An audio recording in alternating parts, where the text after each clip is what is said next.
Bonjour les amis, j'espère que vous allez bien. Dans cette vidéo, on va encore une fois de plus parler du Sénégal. Les résultats officiels sont déjà sortis. La coalition du camp présidentiel amenée par Ousmane Sonko ont remporté 130 des 165 chaises disponibles. Je dis bien, le camp présidentiel, le camp de Ousmane Sonko, ils ont remporté 130 sièges sur 165 sièges disponibles au Parlement sénégalais, ce qui signifie qu'ils remportent 80% des sièges au Parlement.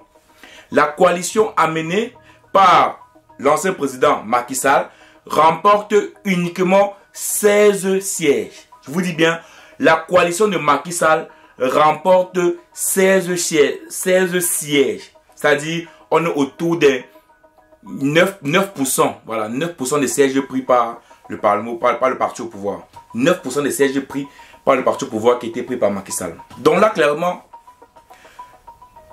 Ousmane Sonko et son président Bassirou Diomaye Faye viennent de remporter une majorité totale au Parlement sénégalais. Ça veut dire quoi? Ça veut dire tout simplement que le peuple sénégalais vient de donner tous les pouvoirs, je dis bien tous les pouvoirs à Ousmane Sonko et à Bassirou Diomaye Faye pour qu'ils puissent mettre en place leur programme politique. Oui, vous savez, ça fait près de 7 mois qu'ils sont au pouvoir aujourd'hui. La majorité au Parlement était toujours le camp de Macky Sall. Et donc du coup, le président était un peu coincé pour pouvoir mettre en place son planning et son programme politique. Aujourd'hui, les Sénégalais ont donné le feu vert total à Ousmane Sonko et à Bassirou Diomaye Faye de mettre en place leur programme.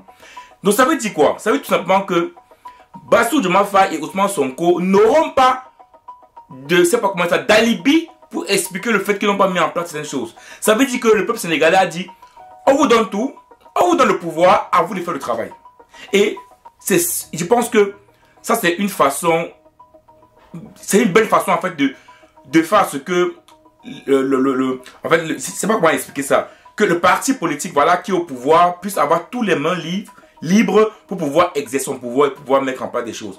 Et ça fait ce que si après ils ne mettent pas en place ce qu'ils ont dit, alors là le peuple sénégalais pourra dans 5 ans le mettre à l'extérieur. Donc le peuple sénégalais pourra dans 5 ans, s'ils ne mettent pas en place le programme, le mettre totalement dehors. Mais ici clairement, je tiens à féliciter le Sénégal parce que oui, on s'attendait aussi également à ce que le parti, la coalition du Macky Sall puisse prendre autant de sièges que le parti au pouvoir. Disons-nous vérité. Mais 135 sièges, 130 sièges sur 16 sièges, les amis, il y a une vraie différence. Alors ça veut dire que le peuple sénégalais a décidé de mettre des côtés, de mettre dehors les députés de Macky Sall.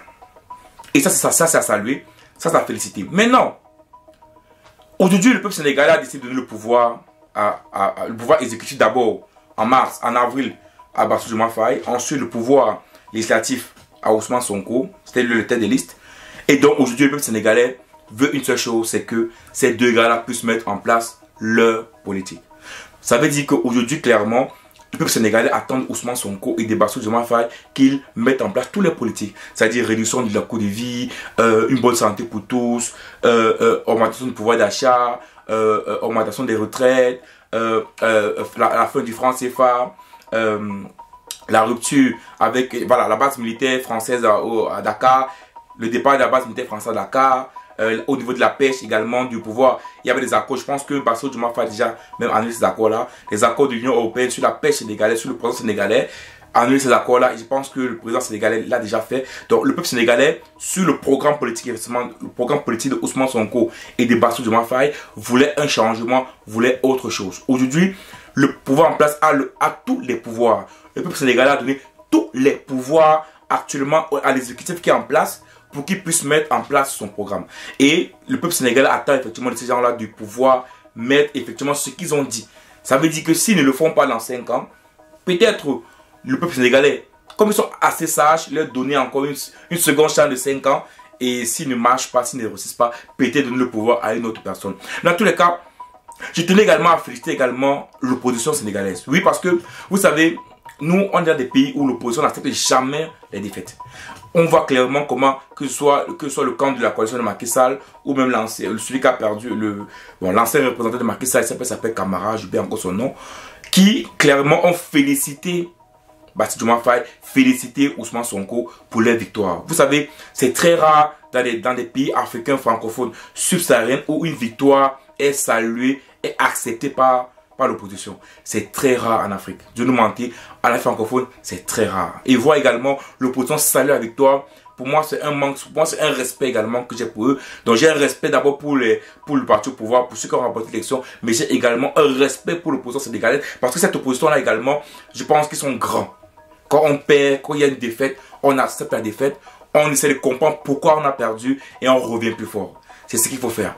Et je pense que d'autres partis d'opposition en Afrique doivent prendre exemple. Voilà, quand on y va aux élections, quand on échoue, on prend note, on essaie de comprendre un peu ce qui n'a pas marché, on essaie de voir où on a fait des erreurs, on essaie de pouvoir essayer de comprendre pourquoi le peuple ne nous vote pas. Et c'est comme ça qu'on se rapproche du peuple, qu'on se rapproche encore davantage des populations, qu'on essaie de comprendre les problèmes, d'être proche d'eux. Et c'est comme ça qu'on va prendre davantage d'amour de la population, qu'on va mettre en place également un programme politique qui répond aux aspirations des populations et qu'on pourra gagner demain.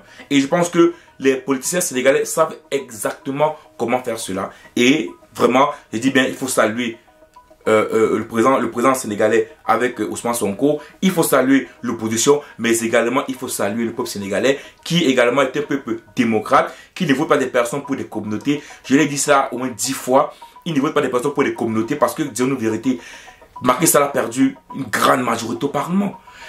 La majorité au Parlement d'Ousmane Sonko, je pense que ça fait depuis des années qu'on a pu vivre au Sénégal.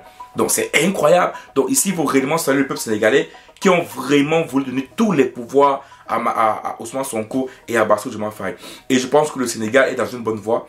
Voilà, c'est une très bonne voie. On a un jeune président au pouvoir accompagné d'Ousmane Sonko. Donc je pense qu'ils ont tous les feux au vert pour pouvoir réellement mettre une bonne politique en place pour que le pays puisse vraiment émerger. Et je vous dis tantôt, quand j'ai dit que le Sénégal c'est un exemple pour l'Afrique francophone subsaharienne, c'est quoi? Pourquoi? Parce que vous savez, les autres pays francophones regardent le Sénégal, observent le Sénégal, regardent ce qui va se passer au Sénégal, comme on regarde également dans les pays du Sahel, au Mali, au Niger, au Burkina, parce que là-bas ils ont décidé d'être souverains. On regarde également ce qui va se passer. Également les peuples d'Afrique subsaharienne, comme nous les Camerounais, observent également le Sénégal, voyant comment la croissance va se passer. Si ça se passe bien, ça marche bien, si ces gars-là mettent en place des politiques qui marchent, d'autres pays africains, d'autres peuples africains, d'autres populations africaines qui ont des mentalités ou encore l'esprit communautariste, l'esprit tribaliste, tout cet esprit qui empêche qu'on puisse développer, vont changer de politique, vont changer de façon de faire, ils vont comprendre que si on veut se développer comme le Sénégal, on a intérêt à penser d'abord au bien collectif, penser d'abord au développement collectif avant de penser à la tribu, aux frais de tel ou d'un tel.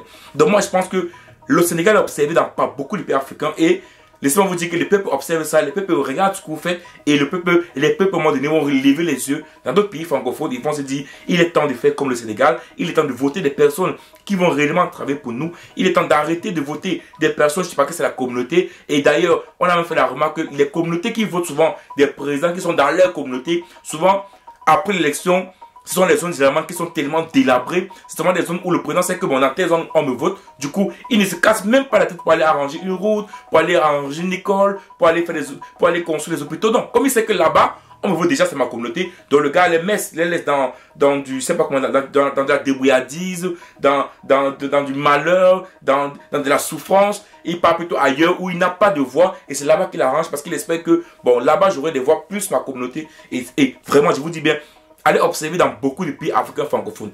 Là où le président est ressortissant, vous allez voir que c'est la communauté qui souffre le plus. C'est malheureux de le dire, mais c'est souvent le cas parce qu'il s'est dit que là-bas, on me vote déjà. Donc, à un moment donné, les amis africains francophones, arrêtons de penser en communauté, arrêtons de penser le thème tribal, arrêtons de penser en tradition traditionnelle que c'est mon ethnie. Pensons d'abord collectif, pensons d'abord commun. Votons une personne qu'on sait qui va nous aider à se développer, nous aider à nous émanciper. Regardons les projets politiques, regardons le programme politique. Faisons comme les Sénégalais. Faisons comme les Sénégalais. Ciao.